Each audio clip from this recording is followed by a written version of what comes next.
സഹൃദയ കലാസ്നേഹികളെ, യാക്കോബിന്റെ പുത്രന്മാരിൽ ശ്രേഷ്ഠനായ ജോസഫ് ഈജിപ്തിന്റെ മന്ത്രിമുഖ്യനായിരുന്ന കാലഘട്ടത്തിൽ ഈജിപ്തിലെത്തിയ ഇസ്രായേലിയ ജനത കാലാകാലങ്ങൾ അവിടെ വസിച്ച് വലിയൊരു ജനവിഭാഗമായി തീർന്നു.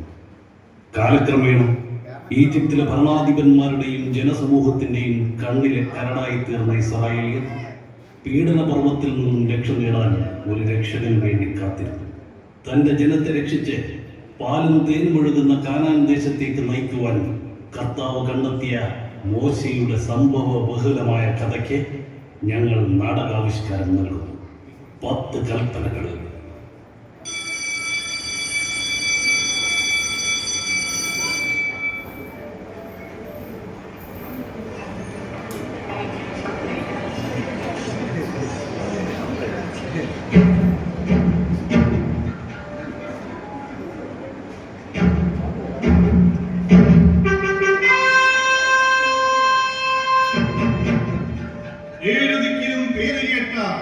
മഹാസാമ്രാജ്യമായ ഈജിപ്തിന്റെ കൺകണ്ട ദൈവമായ ഫറവോ തിരുമനസ് കൽപ്പിക്കുന്നതെന്തെന്നാൽ, നൂറ്റാണ്ടുകൾക്ക് മുമ്പ് നൈൽ നദിയുടെ തീരത്ത് കുടിയേറിയ ഇസ്രായേൽ കൂട്ടങ്ങൾ തദ്ദേശീയരായ മിസ്രൈകളെക്കാൾ ആളിലും അർത്ഥത്തിലും അധ്വാനത്തിലും മുന്നിലേക്ക് ഇരുന്നുവെന്ന് നാം തിരിച്ചറിയുന്നു. അനിയന്ത്രിതമായ ഈ പോക്ക് ഈ സാമ്രാജ്യത്തിന് നിലനിൽക്കണമെന്ന് ആപത്കരമെന്ന് രാജ്യതന്ത്രജ്ഞന്മാർ വിലയിരുത്തുന്നു. ഇസ്രായേലിയർക്ക് പിറന്നു വീഴുന്ന പുരുഷ സന്താനങ്ങളെ ഉന്മൂലനം ചെയ്യുവാൻ പേരെടുക്കുന്ന സൂതികർമ്മിണികൾക്ക് നൽകിയ കൽപ്പനയും ലംഘിക്കപ്പെട്ടിരിക്കുന്നുവെന്ന് നാം മനസ്സിലാക്കുന്നു. ആയതിനാൽ ഇബ്രാഹിം ജനിക്കുന്ന ഓരോ ആൺകുഞ്ഞിനെയും തെരഞ്ഞുപിടിച്ച് നൈനദിൽ എറിഞ്ഞു കൊല്ലുവാൻ നാം ഇതിനാൽ കൽപ്പിക്കുന്നു.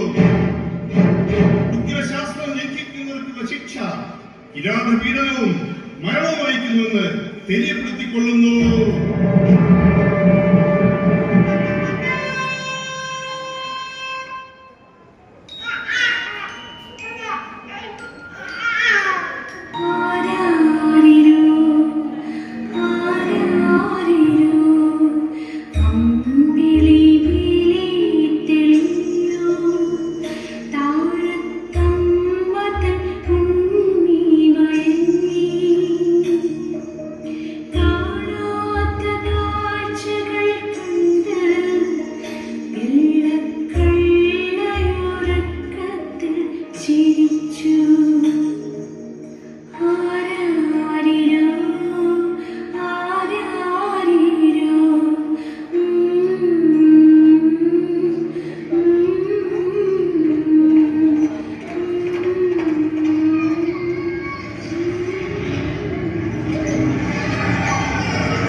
തെരുവിൽ ശബ്ദകോലാഹലങ്ങളും രോദനങ്ങളും കേൾക്കുന്നു.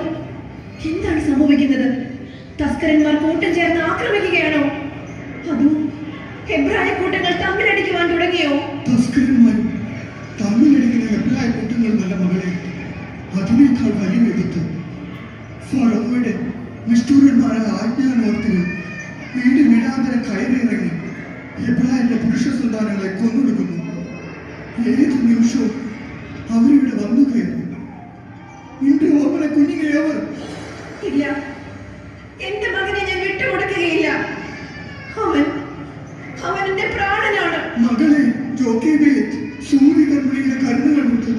3 മാസക്കാലം നീ അവനെ ഒളിപ്പിച്ചു. ആ മനുഷ്യത്വമില്ലാത്തവർ അത് തിരിച്ചറിയുമ്പോൾ നിന്നെയും അവർ വാളിനിരയാക്കും.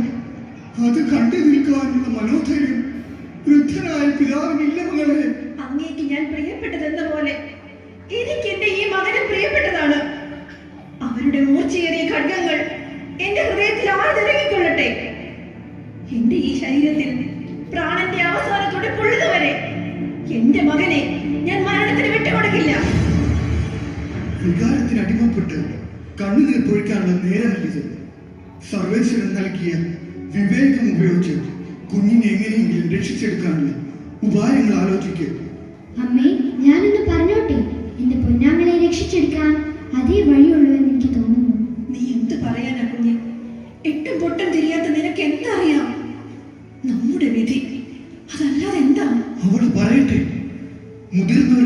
തെളിയാത്ത വിവേകത്തിന്റെ വെളിച്ചം നിഷ്കളങ്കരായ കുഞ്ഞു മനസ്സുകളിൽ തെളിയുമെന്നാണ് പഴമൊഴി. വേഗം പറയും മകളെ.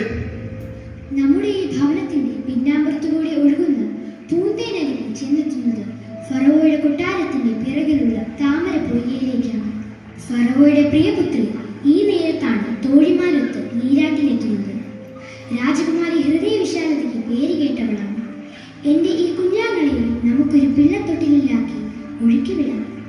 അവരവനെ കണ്ടാൽ തീർച്ചയായും അവനെ സംരക്ഷിക്കും. എന്ത് അസംബന്ധമാണ് മകളെ നീ പറയുന്നത്? കുഞ്ഞിനെ ഒഴുക്കി വിടുകയോ? തൊട്ടിൽ പേടകം അവരുടെ ശ്രദ്ധയിൽപ്പെട്ടില്ലെങ്കിൽ അത് ഒഴുകി നൈൽ നദിയിലേക്ക് നീ പതിക്കും. ജോക്കേബേ, നിന്റെ മകൾ ബുദ്ധിമതിയാണ്. അവൾ പറഞ്ഞതുപോലെ പ്രവർത്തിക്കും. അതല്ലാതെ മറ്റു പോകവഴികൾ ഒന്നുമില്ല. യഹോവയുടെ കരുണാകടാക്ഷങ്ങൾ അവന് മേൽ പതിക്കും. രാജകുമാരിയുടെ സുന്ദര കൺകുളിൽ അവൻ ചെന്നുവിടും. തർക്കിച്ചു നിൽക്കാൻ നേരമില്ല. വേഗം പേടകം എടുക്കൂ. ഒട്ടും അമാന്തിക്കേണ്ട. വാനമേഘങ്ങളിൽ വാണരുളുന്ന ശക്തി സ്വരൂപ, എന്നെ ഈ ഓമനപുത്രനെ കാത്തുകൊള്ളണമേ.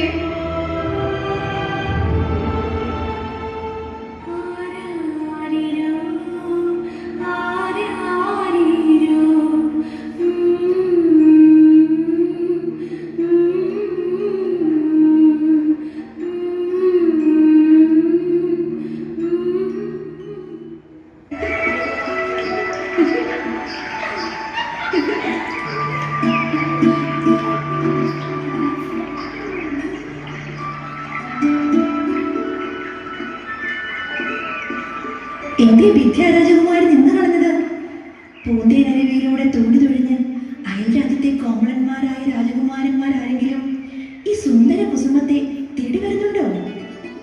രാജകുമാരന്മാരല്ല, അതിലും സുന്ദരമായ കാഴ്ച. പൂക്കളാൽ അലങ്കൃതമായ ഒരു പിള്ളത്തൊട്ടി, അതെ, 7 അഴകുള്ളൊരു കുഞ്ഞ്. കഷ്ടം, ആരാണ് അതിനെ ഇങ്ങനെ ഒഴുക്കിവിട്ടത്?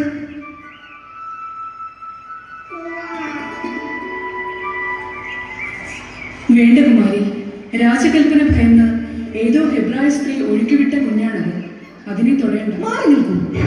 അനുകമ്പയാണ് ഒരു വനിതയ്ക്ക് വേണ്ട ഏറ്റവും വലിയ സൽഗുണം. എന്നെയും നിങ്ങളെയും പോലെ ഏതോ ഒരു സ്ത്രീ ജന്മം നൽകിയതാണ് ഈ കുഞ്ഞിനെയും. എന്തൊരു ഓമനത്വമുള്ള ഒരു ആൺകുഞ്ഞ്. അവന്റെ നുണക്കുടി കാട്ടിയുള്ള പുഞ്ചിരി കണ്ടില്ലേ? കിഴക്കൻ മലകൾക്ക് മേലെ പൊൻപിക്കൾ ഒത്തുചേരുന്നത് പോലെ. ഇവൻ ആളെ നിസ്സാരക്കാരനല്ല. കണ്ടില്ലേ, ഒഴുകി വന്ന് നേരെ ഫറവോയുടെ സീമന്തപത്രിയുടെ കരങ്ങളിലേക്ക്. ഇനി എന്തായാലും നീ എങ്ങും പോകണ്ട. എന്റെ കരങ്ങളിലേക്ക് വന്ന് കയറിയത് കൊണ്ട് എന്റെ ദത്തപുത്രനായി നീ വളരും. കുമാരി, അവിടുത്തെ അഭിഷ്ടം പോലെ തന്നെ നടക്കട്ടെ. പക്ഷെ ഇവനൊരു എബ്രായ കുഞ്ഞാണ്. ഇവനെ വളർത്തുവാൻ എബ്രായ കൂട്ടത്തിലെ ഒരു പെണ്ണിനെ ഏൽപ്പിക്കുന്നതാകും ഉത്തമം. നീ പറഞ്ഞതിലും കാര്യമുണ്ട് സഖി. ഒരമ്മയുടെ എല്ലാ പരിലാളനകളും കിട്ടി അവൻ വളരണം. അന്തഃപുരത്തിൽ ഒരുപക്ഷെ അവൻ ഒറ്റപ്പെട്ടു പോയാലും. ഏ സുന്ദരി പെണ്ണെ, പുൽച്ചുമൂടി താഴെ വെച്ചിട്ട് ഇവിടെ വരും. ഹെബ്രായ പെൺകുട്ടികൾക്ക് സൗന്ദര്യവും മിടുക്കും വേണ്ടുവോളം ഉണ്ടെന്നത് നേര് തന്നെ. ഇവളും ഒരു കൊച്ചു സുന്ദരി തന്നെ. എന്താ നിന്റെ പേര്? മേരിയം. മിടുക്കി പെണ്ണെ, രാജകുമാരിക്ക് വേണ്ടി ഈ കുഞ്ഞിനെ വളർത്തുവാൻ ഹെബ്രായ കൂട്ടത്തിൽ നിന്നും കുലീനയായ ഒരു സ്ത്രീയെ കണ്ടെത്തുവാൻ നീ ഞങ്ങളെ സഹായിക്കാമോ? എന്റെ പിന്നാലെ പുൽച്ചുവടുമായി വരുന്നത് ജ്ഞാനിയായ നഥാനിയേലിന്റെ മകൾ ജോക്കേബേത്താണ്. ഈ കുഞ്ഞിനെ അവർ പൊന്നുപോലെ നോക്കിക്കോളും. ജ്ഞാനിയായ നഥാനിയേലിന്റെ മകൾ ജോക്കേബേത്ത്, അമ്പരക്കണ്ട, നിന്നെ നാം ഒരു ദൗത്യം ഏൽപ്പിക്കുന്നു. നമ്മുടെ ദത്തുപുത്രനായ ഈ കുഞ്ഞിനെ നീ മുലയൂട്ടി വളർത്തണം. അവന് പ്രായപൂർത്തിയാകുമ്പോൾ അവനെ നാം കൊട്ടാരത്തിലേക്ക് തിരികെ കൊണ്ടുപോകും. ഒന്നും വെറുതെ വേണ്ട. നീ ചെയ്യുന്ന സേവനത്തിന് ആവശ്യത്തിലധികം പ്രതിഫലം നിനക്ക് ലഭിക്കും. ഇവനെ ഞാൻ ഈ വെള്ളത്തിൽ നിന്ന് എടുത്തതാണ്. ഇവനെ നിങ്ങൾ മോശ എന്ന് വിളിക്കുക. ഉത്തരവ് പോലെ കുമാരി.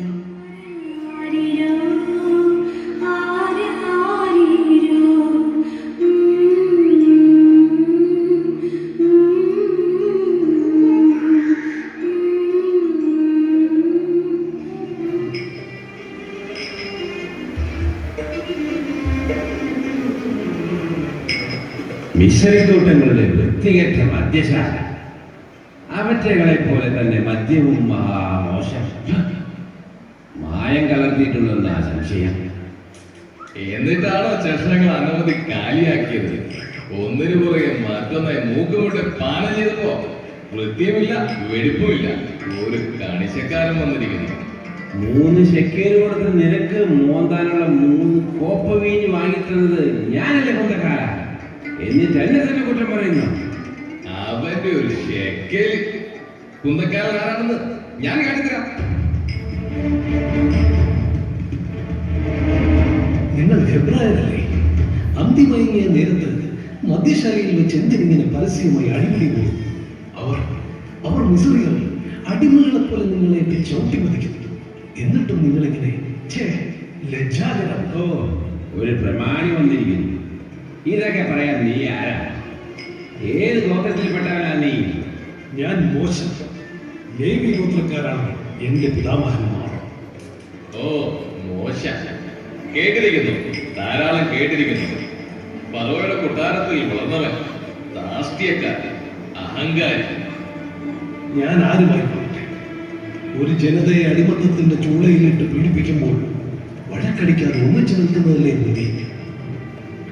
ഒരു സ്വയം പ്രഖ്യാപിത നേതാവ് നിന്റെ നേതാവായി അംഗീകരിക്കാൻ ഞങ്ങൾക്ക് മനസ്സില്ല. 3 നാളുകൾക്ക് മുന്നേ കൃഷിയിടത്തിൽ വെച്ച് നീയല്ലേ എബ്രായ കർഷകനെ ചാട്ട കൊണ്ട് പൊതിരെ തല്ലിയ മിസ്രിയെ കൊന്ന് പൂഴിമണലിൽ ചവമൊളിപ്പിച്ചത്? അവനെ കൊന്ന് തള്ളിയതുപോലെ ഞങ്ങളെ കൊല്ലുമോ നീ? മോശേ, ഞാൻ പറയുന്നത് പോലെ തന്നെ സംഭവിച്ചിരിക്കുന്നു. നീ ആ ക്രൂരനായ മിസ്രയെ ഇല്ലാതാക്കിയ വിവരം ഇപ്പോൾ പരസ്യമായിരിക്കുന്നു. അധികം വൈകാതെ അത് ഫറവോയുടെ കാതുകളിലെത്തും. അതിനു മുമ്പ് ഈ ദേശം വിട്ട് എവിടെയെങ്കിലും ഓടി രക്ഷപ്പെടും. ഫറവോയുടെ നിയമപാലകരായ പടയാളികൾ നിന്നെ തേടിയെത്തുന്നതിന് മുമ്പ് ഇവിടെ വിട്ട് പോകൂ. നിന്റെ ജ്യേഷ്ഠനായ അഹറോനാണ് പറയുന്നത്. പോകൂ, പോയി രക്ഷപ്പെടും.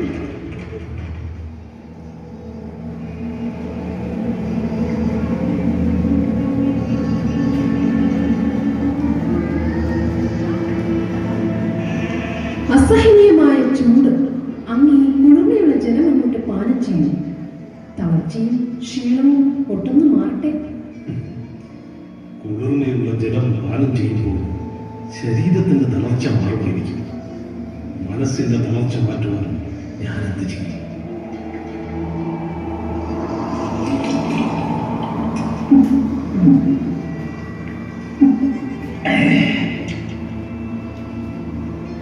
ദിനരാത്രങ്ങളായി അങ്ങ് ആകുലചിത്തനാണ്. എന്റെയോ കുഞ്ഞുങ്ങളുടെയോ സാന്നിധ്യം അങ്ങയെ സന്തുഷ്ടനാക്കുന്നില്ല. എന്റെ ജനത അടിമത്തത്തിന്റെ മാറാപ്പ് പേറുമ്പോൾ ഞാൻ എങ്ങനെ ആകുലചിത്തനാകാതിരിക്കും?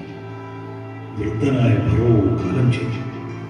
പുതിയ ഫറവോ അവരോധിതനായി എങ്കിലും ക്രൂരതയ്ക്കും പീഡനത്തിനും ഒട്ടും കുറവില്ല. ജനം ക്ലേശം കൊണ്ട് പൊറുതിമുട്ടും. സിപ്പോറ, നീ ഭവനത്തിലേക്ക് പോയിക്കൊള്ളുക. ഞാൻ അല്പനേരം ഏകാന്തപതിയനായി എന്തുകൊള്ളട്ടെ.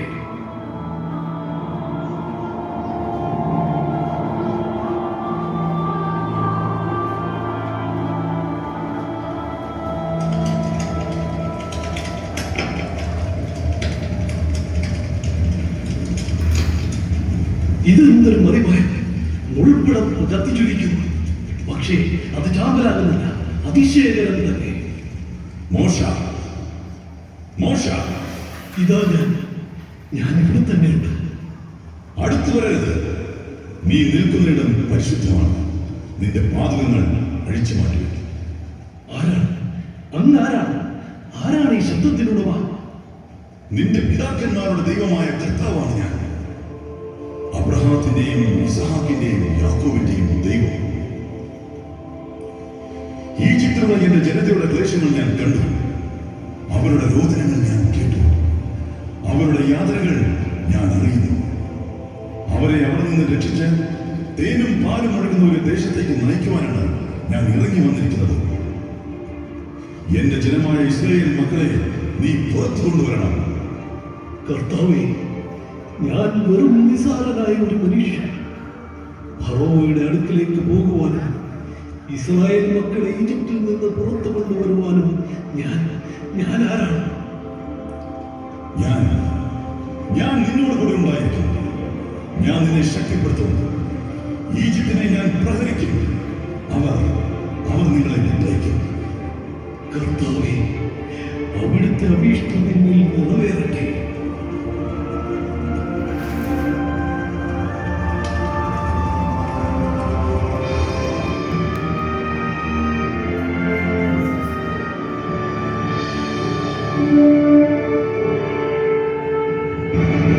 അനർത്ഥങ്ങൾ, എങ്ങും അനർത്ഥങ്ങൾ, മുൻപെങ്ങും ഉണ്ടായിട്ടില്ലാത്ത വിധം പ്രകൃതിയുടെയും മാറാരോഗങ്ങളുടെയും സംഹാര താണ്ഡവം.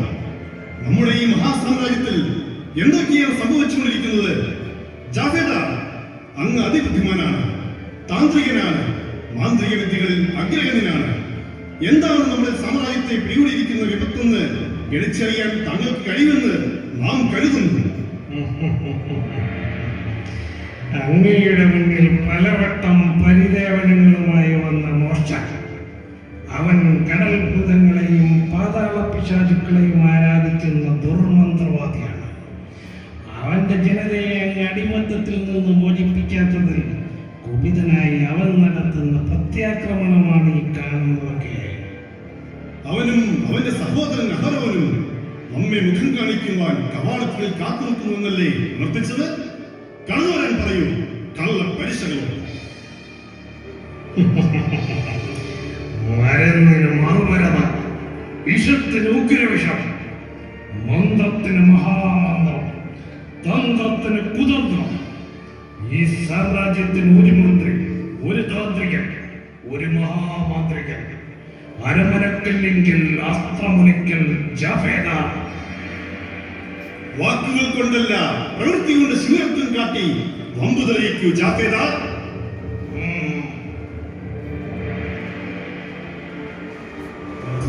തിരുമനസ്സിന് വന്ദനങ്ങൾ. നിങ്ങളുടെ വന്ദനങ്ങൾ നമുക്ക് ആവശ്യമില്ല. ഒരു കാലത്ത് ഈ കൊട്ടാരത്തിന്റെ കരുണാകടാക്ഷങ്ങൾ കിട്ടിവളർന്ന നിങ്ങൾ ഇന്ന് ഈ സാമ്രാജ്യത്തിൽ തന്നെ ഭീഷണിയായി മാറിയിരിക്കുന്നു. നിന്റെ ഈ മാന്ത്രിക വടി കൊണ്ടടിച്ച് നീ നദീജലം വ്യക്തമായി മാറ്റി. നദിയിലെ മത്സ്യങ്ങൾ ചത്തുപൊങ്ങി.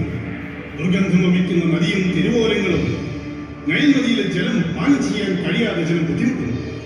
നാടങ്ങളിൽ തവളകൾ വ്യാപരിക്കുന്നു. ഊഴിമുതൽ മുതൽ പരവതാനി വരെ പെൺകുട്ടങ്ങൾ, ഈച്ചകൾ, സർവത്ര ഈച്ചകൾ. നാടകം മൃഗങ്ങൾ ചത്തൊടുങ്ങും. രണബാധിതരായ ജനങ്ങൾ അലമുറയിടും. കൃഷിയിടങ്ങളിൽ വെട്ടുക്കിളികൾ നിറയും. മഴ, കൽമഴ, നട്ടുച്ച നേരത്ത് പോലും അന്ധകാരം. നിങ്ങൾ ശരിക്കും കടൽഭൂതങ്ങളുടെയും ചുടലപ്പിശാചുക്കളെയും ഉപാസിക്കുന്നവരല്ലേ?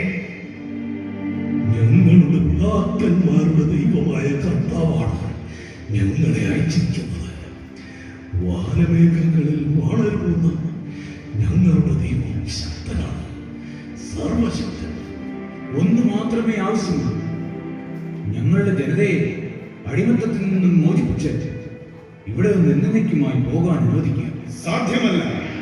ആരൊക്കെയോ വന്ന് എന്തൊക്കെയോ ജാലവിദ്യകൾ കാണിച്ചെന്ന് കരുതി കാലാകാലങ്ങളായി ഞങ്ങൾക്കായി അടിമപ്പണി ചെയ്യുന്നവരെ ഞങ്ങൾ വിട്ടയക്കില്ല. അവരിവിടെ കിടന്ന് നിറയിക്കും. എങ്കിൽ സർവശക്തനായ ഞങ്ങളുടെ ദൈവത്തിന്റെ ഉഗ്രകോപത്തിനിരയായി നിങ്ങൾ അതിന്റെ 10 മടങ്ങ് നരകിക്കും. ഈജിപ്തിലെ ആദ്യജാതരെയെല്ലാം നിങ്ങൾക്ക് നഷ്ടപ്പെട്ട് കഴിഞ്ഞില്ലേ? ഇനിയും ഒരു പരീക്ഷണത്തിന് മുതിരണം. നിങ്ങൾ ഈ പറയപ്പെടുന്ന ദൈവത്തിന്റെ പ്രതിനിധികളാണെന്നതിന് എന്താണ് തെളിവ്? തെളിവ് ഇത് തന്നെ.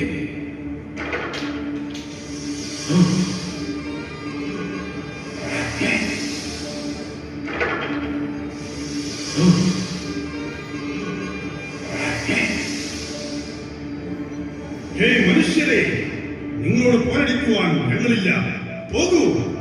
നിങ്ങളും നിങ്ങളുടെ പരിവാരങ്ങളും എന്നേക്കുമായി ഈ ദേശം വിട്ട് പോകുവിൻ. കടന്നു പോകൂ. നിങ്ങളുടെ സാന്നിധ്യത്തിൽ തന്നെ അപകടം നടക്കുന്നു. പോകൂ, കടന്നു പോകൂ.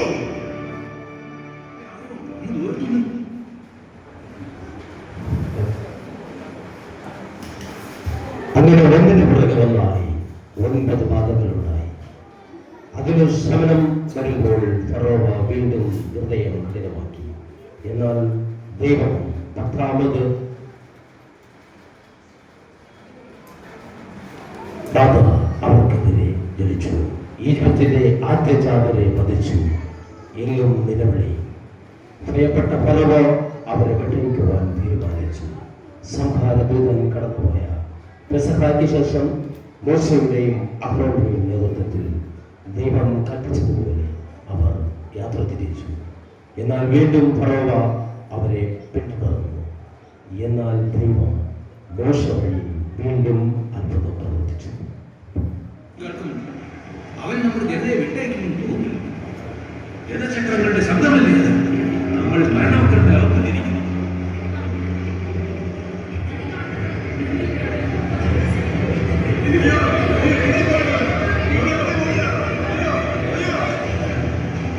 ഇതിലും ഭേദം അടിമവേല തന്നെയായിരുന്നു. ഒരു വശത്ത് ആർത്തിരമ്പുന്ന കടൽ, മറുവശത്ത് ഓടിയെടുക്കുന്ന ഫറവോയുടെ സൈന്യം. മോശെ, എന്തിന് ഞങ്ങളെ പൊരുതി കൊടുക്കുവാനായി നീ കൊണ്ടുവന്നു? കർത്താവിന്റെ ജനങ്ങളെ, നിങ്ങൾ ഭയപ്പെടരുത്. അവിടുന്ന് നിങ്ങൾക്കായി ചെയ്യാൻ പോകുന്ന മഹത്തായ രക്ഷാകൃത്യം നിങ്ങൾ കാണുമേ.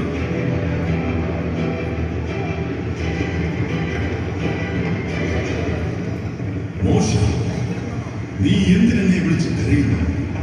നിന്റെ ജനതയോട് വിശ്വാസത്തോടെ മുന്നോട്ട് നടക്കുവാൻ പറയുന്നു. നിന്റെ മടി കടലിന് മീതെ നീട്ടി അതിനെ വിഭജിക്കുകയും കിഴക്കൻ കാറ്റടിച്ച് കടൽ പിളർന്നു മാറും. വരണ്ട ഭൂമിയിലൂടെ നിങ്ങൾ മറുകരയ്ക്ക് പോകുകയും നിങ്ങളെ പിന്തുടർന്നെത്തുന്ന ഫറോവയുടെ സൈന്യത്തെ തിരകളിലാഴ്ത്തി അന്തിമ വിജയം നേടി ഞാൻ മഹത്വം വരിക്കും.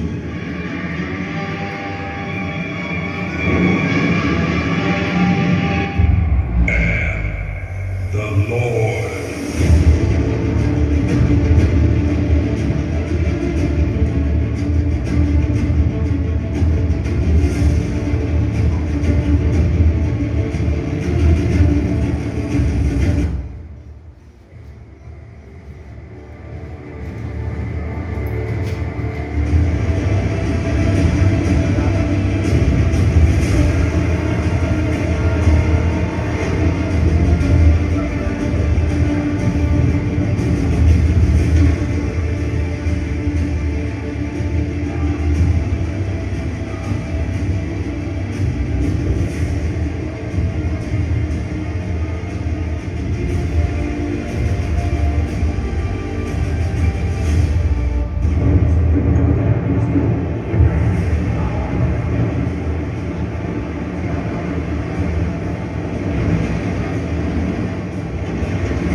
കാരുണ്യവാനായ കർത്താവേ, അടിമത്തത്തിൽ നിന്ന് അങ്ങ് രക്ഷിച്ചു കൊണ്ടുവന്ന ജനത വാഗ്ദത്ത ഭൂമിയിലേക്ക് കടക്കുന്നതിന് മുമ്പ് അങ്ങയുടെ കൽപ്പനകൾക്കായി കാതോർക്കുന്നു.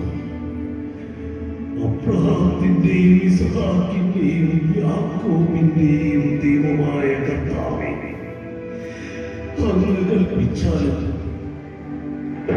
ആഹ്ലാദകാരത്തിൽ മുഴുകുന്ന ജനമേ, ഇതാ നിങ്ങൾക്കും നിങ്ങളുടെ തലമുറകൾക്കുമായി നവ്യമായ 10 കൽപ്പനകൾ, മാനവ ജീവിതത്തിൽ പാലിക്കപ്പെടേണ്ട കൽപ്പനകൾ. നിന്റെ ദൈവമായ കർത്താവ് ഞാനാകുന്നു.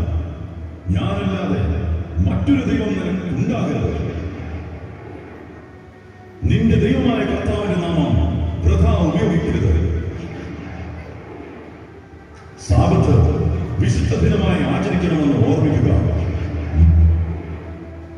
മാതാവിനെയും പിതാവിനെയും ബഹുമാനിക്കുക. കൊല്ലരുത്. വ്യഭിചാരം ചെയ്യരുത്. മോഷ്ടിക്കരുത്, കള്ളസാക്ഷി പറയരുത്, അന്യന്റെ ഭാര്യയെ മോഹിക്കരുത്, അന്യന്റെ വസ്തുവകകൾ